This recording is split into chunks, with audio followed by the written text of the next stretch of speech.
So, does anybody have any questions for our people, our interesting eaters here, our unique eaters? Come on over. All right, what's your name? Anna. Anna, what's your question? For the lady who's pregnant, do you have any other kids that watch you eat chalk, or is this your first child?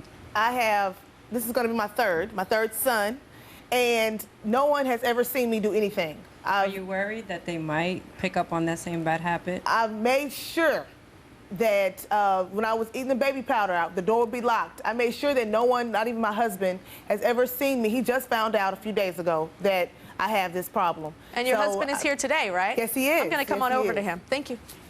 So you just found out that your wife eats chalk. Yes. So how does that make you feel as her husband, and that you didn't know this was a secret that she had? I was completely shocked. I was utterly shocked. Yeah. There's no words to describe.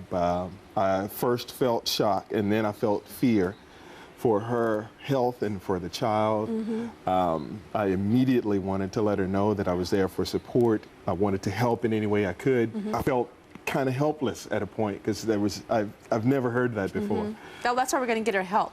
And you're going to go to some of the sessions with her too? I'll be every session. Oh, great. Thank you. Thank you. Who else? Anybody else? Questions? Stand on up. Come on over.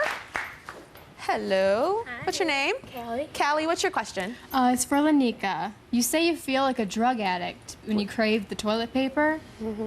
What happens? What do you feel when you don't allow yourself to eat it? That's a good question. Is there like a withdrawal or something, Yeah. right?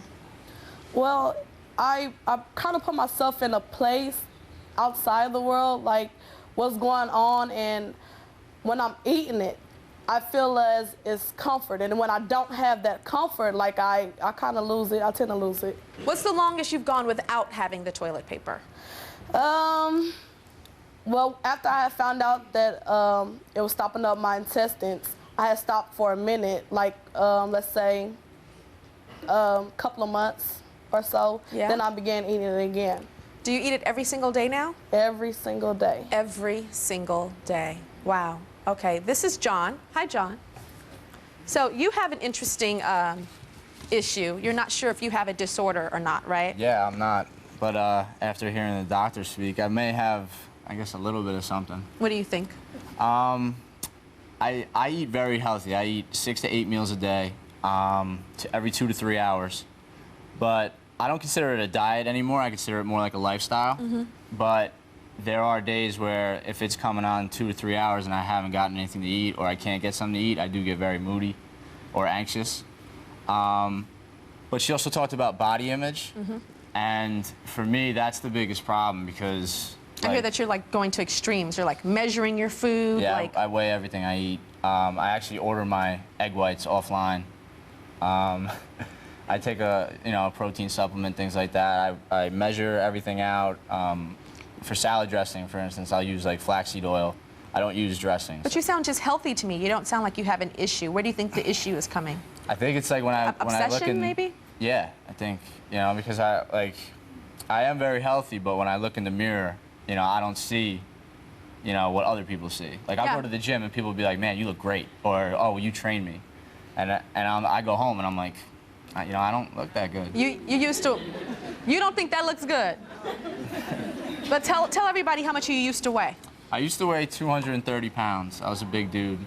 So. And how much do you weigh now? I weigh 190 right now. Okay, so you were much heavier. Yeah. So your issue is probably more psychological. Do you think you have body dysmorphic? Do you know what that is? No, I don't know what it is. Body dysmorphic disorder is you look in the mirror and you see something that is not there. Right. You see like a heavy person when you have all these abs. You can't see the abs. There's something in your brain that's stopping that. Yeah. So I think that's something that you should look up and investigate. All right. Yeah.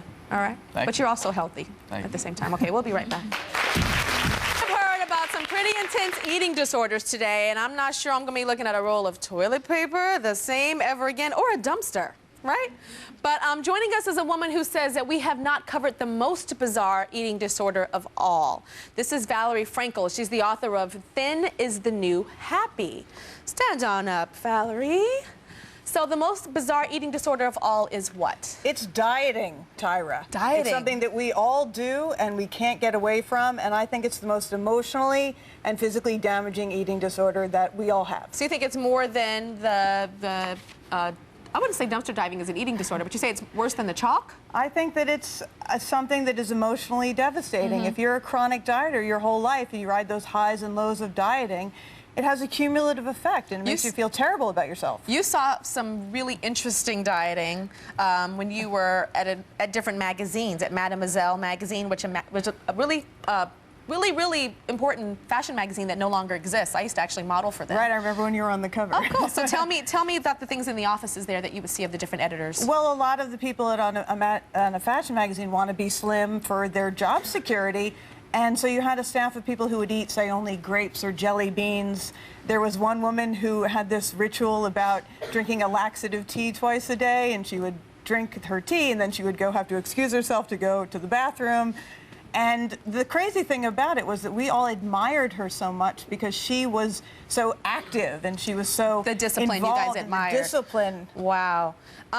So tell me about you. You feel like you had an addiction to this dieting, like it was a drug for you. Dieting is an addiction like any other addiction. If you're not doing it, you feel out of sorts and confused, and it's like you have to do the next diet because you're chasing that same high that people chase when they're on a drug addiction of losing weight. You said your first success was like a hit of crack when you would lose weight. What does that mean? Well, if I lost weight, I felt such an incredible surge of confidence and self-esteem because I felt, okay, now I'm thin. But then what happens is that the weight comes back on because we all know diets don't work. And then you feel just as horrible as you felt high from the thing. You just feel shame and guilt and regret and a failure. Tell me about your daughters. You have 2 daughters now, and I know you're not focusing on your weight, especially when you're in the house with them. Well, I wrote the book Thin is the New Happy because I felt like I had to take care of my body image issues once and for all so that I could be a better role model to my daughters, because honestly I would rather die than have them grow up as chronic dieters, hating their bodies, not feeling comfortable in their skin. So my whole goal was to combat this horrible body image problem, stop dieting, think positive thoughts about myself, and role model it for my daughters. That is just what I stand for. All right. All right. Well, thank you for being here. We'll be right back.